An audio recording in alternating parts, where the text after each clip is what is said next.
আসসালামু আলাইকুম সুপ্রিয় দর্শক শ্রোতা, আশা করি সকলেই ভালো আছেন। আলহামদুলিল্লাহ, আজ আমরা সর্বর্ণ শিক্ষা এর পঞ্চম পাঠে এ ওই ওই দুটি বর্ণ কিভাবে সুন্দর করে লিখতে হয় এবং এর সঠিক উচ্চারণ কি তা সম্পর্কে আমরা এই ভিডিওর মাধ্যমে দেখব এবং শেখার চেষ্টা করব ইনশাআল্লাহ। চলুন ভিডিওর মূল অংশে।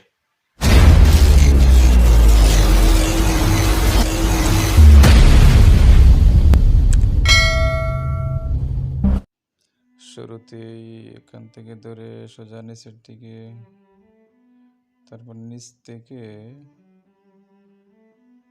উপরে হয়ে কোনাকুনি সোজা চিকন হয়ে উপরের দিকে আসবে। মোটামুটিভাবে একটা নকশা অথবা নমুনা আবার ওই যদি দেন উপরের দিকে এরকম একটা সোজা করে হাই দিয়ে দিবেন। আবারও দেখেন ওই বর্ণ দুটি দীর্ঘস্বর।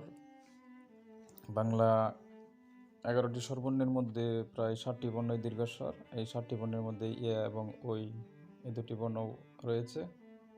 তার সঠিক উচ্চারণটা হবে ওই।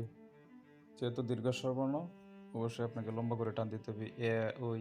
ওই এরকম উচ্চারণ করলে কখনোই হবে না। আপনাকে সঠিক উচ্চারণটা হবে ওই, মানে একটু লম্বা করে টানতে হবে। এখান থেকে মোটামুটি এটার ধরনটা কীরকম হবে এবং ওই বর্ণের। এখানে আপনাকে যে 3টি জিনিস খেয়াল রাখতে হবে এবং ওই লেখার সময়, যেহেতু আপনি লেখা সুন্দর করতে চাচ্ছেন, আমরা সকলে এই সুন্দরের পূজারী, এজন্য আপনাকে 3টা জিনিস লেখা আসলে কোনোটাই ভুল নয়, কিন্তু সঠিক নিয়মে লেখাটাই হচ্ছে মেন। নিয়ম অনুসারে কোন অংশটা করতে গিয়ে কতটুকু হবে। এখানে দেখেন, এই যে উপরে যে গুল অংশটা আছে আর উপরে যে হায়ার মাথাটা আছে, এই দুইটা একদম সোজা সমান হবে, উপর নিচ সমান থাকবে। আবার এদিকে নিচের চিকন মাথা আর গোল অংশটা এটাও থাকবে সমান। আবার এদিকে মাঝখানে অর্ধেক বরাবর অনেকে দিয়ে থাকি আমরা এই অংশটা, কিন্তু না, এটা আসলে সঠিক না। এটা এই গোল অংশটা যতটুকু আছে তার থেকে একটু উপরের দিকে কোনাকুনি অ্যাঙ্গেল থাকবে।